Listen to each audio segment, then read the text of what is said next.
Today is November 26th, 2017, and today's sentence of the day is your mother well?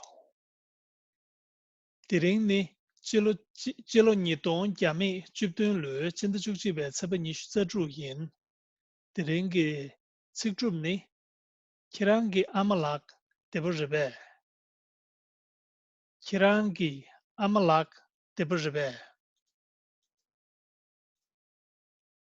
Kirangi amalak debo ribe.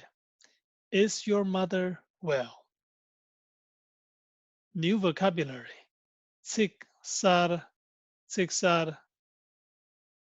Sik means words or phrases. Sar means new. So sik sar means new vocabulary. Buyik, this is the Buyi column, which is the Tibetan column. And obviously this is the English column. Kirang means you.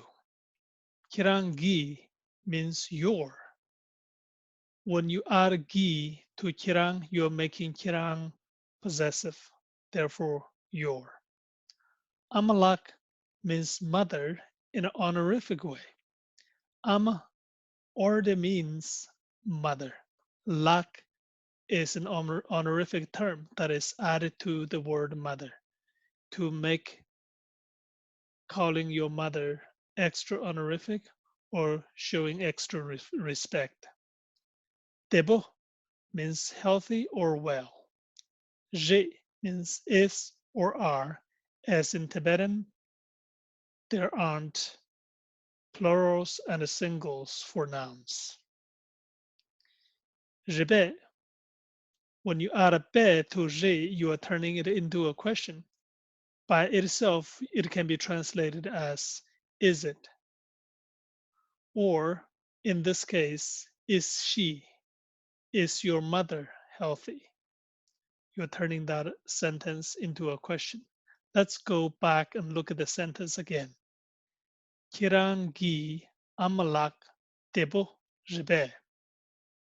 This is a question. However, if you read it, if you drop be, then it can be read as Kirangi amalak debo ri.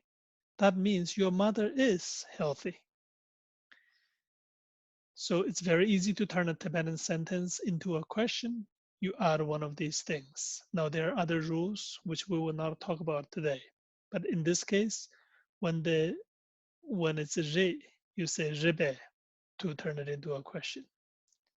Thank you for tuning in. Trishtle.